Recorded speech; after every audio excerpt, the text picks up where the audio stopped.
Gul Ahmed textile इसका symbol GATM है। अगर इसको हम देख लें तो 104 इसका मैक्सिमम हाई था जो जनवरी 2005 में लगा था। और एक्सट्रीम लो इसका जो अब तक लगा है वो 16.05 है, जो जनवरी 2012 के आसपास लगा है। अब इसमें जो इम्पोर्टेंट चीज़ है वो ये है कि इसकी जो प्राइस रेंज है वो जो हायर साइड पे है वो दैट इज़ 104.10। तो ये 104.10 तो हायर साइड पे इसकी प्राइस है। जो लोएस्ट प्राइस इसने अब तक बनाई है इतने टाइम में, जो हमारा टाइम फ्रेम है वो 2005 से लेके और 2024 तक है। तो उसमें जो इसने जो प्राइस रेंज बनाई है वो तो अभी मंथली चार्ट पे जो हमें दिख रही है वो 104.10 और जो है वो 16.05 का लो बना है।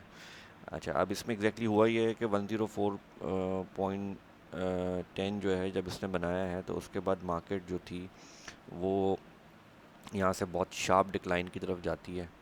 और वो जो यहाँ पर ज्योमेट्रिकल एंगल्स हैं वो बता रहे हैं कि कितना शार्प डिक्लाइन है इसमें। अगर 4:1 है तो इसका मतलब ये है कि ये तकरीबन 4 रुपीज़ पर मंथ के हिसाब से जो है ये डिक्लाइन चला है। और फिर ये 2:1 की लाइन है। तो फिर यहाँ पे हम देखें तो इस ये ऑलमोस्ट जो है वो यहाँ पर आके अपने लेवल पे जो है वो 87.5% पे आके जो है वो रुकी और फिर दोबारा 62.5% पे जाती है और फिर दोबारा जो है फाइनली एक डिक्लाइन लेके 17.11 की तरफ जाने के बाद फिर ये अपने 50% के पास जाती है। अच्छा, जितने भी मैथमेटिकल रिट्रेसमेंट जब रेंज के हिसाब से लेते हैं तो उसमें 50% की बहुत ज़्यादा इंपॉर्टेंस होती है, क्योंकि 50% जो होता है वो बहुत की रोल प्ले करता है और मेजर रेजिस्टेंस या सपोर्ट का एरिया होता है। तो अगर 104 और 16.05 को अभी, क्योंकि चार्ट्स पे हमें यही लो दिख रहे हैं और हाई दिख रहे हैं, तो उसमें अगर 50% की बात करें तो दैट इज़ 60.07। और ये यहाँ पर काफ़ी बार गया है और इस बार जब ये पहली बार गया था 16.05 से तो ये कुछ ऊपर गया है। ये इस 50% से थोड़ा ऊपर की तरफ भी गया है। ठीक है। और लेकिन फिर उसके बाद ये 50% पे कितनी बार आया है और उसको ब्रेक नहीं कर पाया और फिर ये वापस आ गया। अच्छा, ये जो एरिया है इसका बिल्कुल नीचे का एरिया है फ्रॉम 104। अगर हम बात करें तो ये थोड़ी सी सेफ जोन है। ये जो नीचे का जो एरिया है, ये जो 16.05 या 17.11 इस प्राइस रेंज में जब तक ये रहा है तो मेरे ख्याल से ये बाइंग अपॉर्चुनिटी है। और ये एक ऐसा एरिया है जहाँ पर बाइंग की जा सकती है, क्योंकि ये तकरीबन 87.5% के डिस्काउंट पे मिल रहा है फ्रॉम इट्स एक्सट्रीम प्राइस जो कि 104.10 है। तो मैथमेटिकली अगर हम बात करें और टेक्निकली बात करें तो GATM मुझे पर्सनली जो है वो अच्छा लगता है। और वो यहाँ पर जो है कोई पॉसिबिलिटी है कि इसकी एक्यूमुलेशन हो जाए और एक्यूमुलेशन के बाद जो है वो फिर यहाँ से दोबारा से ये जाए अपना फ्यूचर में 50% को टेस्ट करने के लिए।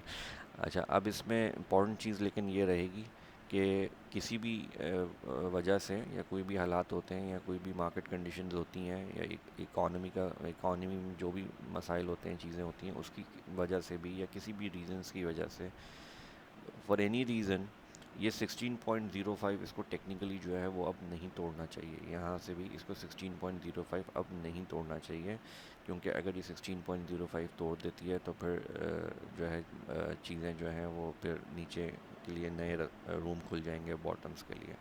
एक नया बॉटम बन सकता है जिसके चांसेस बज़ाहिर अभी मुझे फ़िलहाल इतने नज़र नहीं आ रहे हैं। जो अभी रीसेंट लो लगा है ये 2023 में लगा है और ये 16.45 का लगा है। तो 16.45 का जो लो लगा है उसमें अब जो बहुत इम्पोर्टेंट सपोर्ट है वो ये 1:4 का एंगल है, क्योंकि प्रीवियसली भी ये 1:4 के एंगल पे ही इसने मूव किया और फिर एकदम जम किया था। तो इधर से ये 1:4 का एंगल ब्रेक नहीं होना चाहिए और साथ में ये 16.45 का लो भी दोबारा ब्रेक नहीं होना चाहिए। और यही किसी भी इन्वेस्टर का या ट्रेडर का स्टॉप लॉस भी होना चाहिए। और फिर उम्मीद करते हैं कि ये यहाँ से विद टाइम जो है वो निकलेगा और अब जैसे ही ये इस बैरियर को जो कि 27.06 है इसको ब्रेक करेगा तो पर ये एक अच्छी मूव बना सकता है। यहाँ पर इसने कोशिश की थी ब्रेक करने की, लेकिन ये पहली बार कोशिश की थी और फिर ये वापस नीचे आया है, जो कि मेरे हिसाब से करेक्शन है।